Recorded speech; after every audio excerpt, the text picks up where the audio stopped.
Iya, keluarga Indonesia kembali lagi di Kumpul Keluarga masih membahas tentang mindful parenting. Nah, Mbak Ayu tadi kita ngobrol bahwa sebenarnya itu dimulai dari diri kita sendiri dulu, baru bisa diterapkan dengan interaksinya pada anak. Dan nanti kita coba ngobrol nih sama salah satu ibu di rumah secara virtual, apakah ada kesulitan yang dia hadapi dan apakah ini jadi satu hal yang baru dan pola asuh ini mungkin nggak sih dalam waktu yang instan bisa diterapkan atau memang perlu waktu yang lama? Kita sapa dulu ya. Halo Ibu Ivon. Halo. Halo, apa kabar? Alhamdulillah baik. Alhamdulillah. Oke, Ibu Ivon senang banget ya bisa ngobrol di Kumpul Keluarga. Halo, ada putranya. Cantik sekali. Ganteng banget. Kok jadi cantik saking gantengnya? Oke. Kan cowok. Oke. Ibu Ivon punya 2 orang putra ya. Usianya berapa, Bu? Yang besar 6 tahun, yang ini 2 tahun. Oke, jadi 2 orang putra yang lagi aktif banget, pastinya banyak sekali ya yang harus dihadapi. Ini aku mau bicara tentang mindful parenting, tapi sebelum itu mau tanya dulu deh, sehari-hari biasanya apa sih kondisi yang mudah memicu Ibu Ivon menghadapi putra-putranya ini mudah kesal ataupun mudah marah? Biasanya karena apa? Belakangnya dari diri sendiri biasanya. Itu saya nggak akan marah. Kalau mereka tuh mau numpahin apa, saya nggak akan marah, gitu loh. Kalau yang bikin saya marah itu cuma 3. Saya itu lagi lapar, capek, sama PMS. Udah, itu aja. Kalau dari dalam keadaannya santai, gitu, mereka mau numpahin susu seliter pun, ya udah biasa aja. Gitu. Tapi kalau lagi capeknya, lagi sensitifnya datang, numpahin air segelas aja tuh bisa ngomel. Kalau saya seperti itu. Nah, dalam kondisi yang tidak nyaman tadi, biasanya apa yang dilakukan? Apalagi kan kondisinya pastinya, apalagi kalau lagi PMS, lapar, lelah gitu ya. Biasanya apa sih yang dilakukan ke anak? Teguran seperti apa? Saya tuh kalau apa-apa nggak pernah langsung marah sih. Pelan-pelan dulu nih dikasih tauin ya gitu kan. Dengan nada yang pelan dulu, dengan nada rendah gitu kan. Nggak dengar juga makin tinggi, nggak dengar lagi makin tinggi, nggak dengar lagi baru marah. Oke, kesabaran cukup tinggi juga ya Ibu Ivon ya. Biasanya ada orang reaksinya langsung spontan. Nah, biasanya setelah menyadari, kalau tadi kan memang menyadari diri bahwa ini biasanya datang dari diri saya sendiri.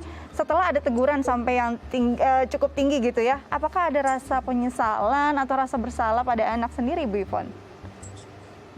Iya, biasanya kalau misalkan kayak gitu nih udah malam atau apa gitu. Kita ngobrol gitu kan, kamu gimana, tadi marah kenapa gitu kan, maafin bunda ya gitu. Ya udah gitu kan, ya udah gitu. Biasanya ada omongan yang begitu. Jadinya nggak dari begitu aja. Baik, jadi ini benar-benar satu hal yang baik sekali ya menurut saya ya. Menurut Bayu bagaimana? Kalau kita lihat sebenarnya Ibu Ivon sudah menyadari betul bahwa saat dia marah biasanya sedatang itu dari dalam diri sendiri seperti yang tadi Mbak Ayu sampaikan, dan sebenarnya impact-nya justru ke anak. Apa yang anak lakukan itu bisa jadi karena faktor lain, bukan pure kesalahan. Menurut Mbak Ayu? Jadi sebenarnya apa yang dilakukan Bu Ivon tuh udah tepat sekali. Jadi menyadari bahwa ada hal-hal apa yang menjadi pemicu saya marah. Nah, itu bagian juga tuh dari pengasuhan berkesadaran kaitannya dengan sadar diri. Jadi sadar kondisi diri kita seperti apa. Sehingga pada saat nanti misalnya satu titik anak membuat satu kesalahan kecil, kalau kemudian ternyata menyadari atau sadar diri bahwa oh ya saya kondisinya lagi PMS nih, atau oh belum makan banget nih, lagi lapar banget dan capek banget, bisa menahan diri untuk kemudian nggak langsung marah kepada anak, nggak mudah untuk terpancing, bisa kemudian secara penuh kesadaran menarik diri dari anak. Jadi kan dibanding ketemu pada saat lagi nggak bagus kondisi emosi, lebih baik kan tahan diri, kemudian apa istilahnya baik dulu ke dalam diri gitu kan, baru kemudian bertemu dengan anak. Tapi kalau misalnya dia Ibu Ivon ini paham bahwa oh saya kondisinya lagi lapar, mendingan nggak usah ngurus anak dulu, makan dulu gitu kan yang enak. Nah, setelah makan baru kemudian bertemu dengan anak, itu bagus banget. Di situ sebetulnya esensinya sih, salah satu esensi dari mindful parenting ya. Jadi berkesadaran terhadap kondisi diri saya seperti ini nih. Jadi kalau saya marah kepada anak dalam kondisi yang saya lapar, saya dipancing, ini yang salah sebenarnya bukan anaknya gitu, yang salah diri saya. Jadi saya menyadari itu gitu, berkesadaran atas kondisi diri saya, sehingga respon terhadap anak pun jadi lebih baik. Oke, Ibu Ivon, kalau kita hari ini kan bicara tentang mindful parenting, sebenarnya Ibu Ivon pernah dengar tidak? Kalau memang pernah, menurut Ibu Ivon pandangannya seperti apa? Pernah dengar banget. Itu sebelum punya anak tuh kayak teori-teori kayak gitu udah banyak banget ya, udah nempel banget gitu loh di otak. Oh nanti pokoknya kalau punya anak mau ngomong apa harus dengerin. Anak nggak boleh dikit-dikit marah gitu kan, nggak boleh main pukul, nggak boleh apapun gitu kan. Pokoknya ini gitu loh, di teori itu udah banyak banget, tapi ternyata prakteknya susah ya. Saya kadang suka ngomong sama anak saya, kamu kalau bunda bilang capek, saya nih yang capek gitu ya, mendingan kamu nurut deh gitu kan, daripada nanti bunda marahin gitu kan. Oh gitu ya bunda, iya kalau misalkan nanti akhirnya bunda marahin, ya kamu jangan aneh, karena bunda udah bilang bunda udah capek gitu kan. Biasanya tuh terjadinya malam tuh. Kalau udah selesai maghrib kan biasanya udah capek banget, tenaga tuh udah habis gitu kan. Ini cuman butuh satu aja gitu kan, satu step aja lah udah gitu misalkan. Ya udah nih gitu, nggak mau nurut. Pokoknya kalau bunda udah bilang bunda udah capek, ini tenaga udah habis, mendingan kamu nurut deh. Kalau nggak nurut nanti dimarahin gitu. Mau sekecil apapun salah kamu ntar malah jadi gede, aku bilang gitu kan. Ya udah mau nggak mau kayak gitu. Jadi dibilangin dulu. Kalau misalnya nggak ngerti juga ya udah baru marah nanti. Jadi nggak aneh. Kamu ngerti ya. Kalau misalkan nanti bunda marah ya nggak aneh ya. Udah gitu. Kadang dia minta malah kan, marahin aku dong, biarin aku nangis. Jadi sebenarnya memang ini apa yang dilakukan Ibu Ivan adalah jujur pada kondisinya terhadap anak. Seberapa penting seorang ibu atau orang tua melakukan ini pada anaknya? Penting. Jadi memang dikomunikasikan secara terbuka kondisi kita seperti apa gitu kan, dan kemudian disampaikan harapan-harapan kita di muka ya, di depan. Di awal ya. Jadi ini adalah satu kondisi yang fair antara orang tua dengan anak, kemudian disampaikan bahwa bunda lelah, kalau bunda lelah, bunda jadi cepet marah. Bisa bilang, nggak apa-apa kita bilang, bunda capek, bunda lelah, atau bunda ngantuk. Kalau udah ngantuk, kadang-kala bunda jadi cepet marah. Abang sama adik kerja sama yang baik sama bunda ya, kita teamwork ya, gitu. Bunda capek banget soalnya. Hal seperti itu sih, yang nggak apa-apa sih jujur dengan anak. Dan justru kondisi tersebut jauh lebih baik, sehingga anak tahu bahwa hal apa yang boleh dilakukan dan tidak boleh dilakukan. Itu clear gitu. Anak malah menjadi lebih nyaman dengan kondisi itu dibandingkan dengan nggak tahu salahnya apa, tapi kemudian dimarahin gitu aja. Akhirnya kan jadi anak bingung gitu, bahwa ini sebenarnya bunda kenapa? Nanti aku bereaksi seperti ini, bunda salah, aku nanti dimarahin nggak? Kadang bunda marah kalau aku gini, kadang bunda nggak marah dengan kondisi gini. Akhirnya anak berada dalam kondisi yang bingung. Bimbang nah, itu sendiri gitu ya. Kurang tepat. Jadi memang jadi catatan penting, jujurlah pada anak. Jujur dan keterbukaan aja. Maksudnya kalau emang kita punya kelemahan sebagai orang tua, nggak apa-apa juga bilang. Bunda punya kelemahan seperti ini, kalau udah sore harus lelah. Jadi perlu untuk dibantu sama abang gitu kan. Nah itu justru lebih nyaman buat anak. Karena lebih anak nyaman tahu. buat anak sebenarnya. Oke, Ibu Ivan, di sini ada psikolog kita Mbak Ayu. Ada pertanyaan nggak yang ingin diutarakan terkait tema kita hari ini? Kadang tuh lebih ke diri sendiri ya, karena anakku yang pertama ini kan lagi banyaknya tanya, lagi suka banget bertanya, apa juga ditanya gitu kan.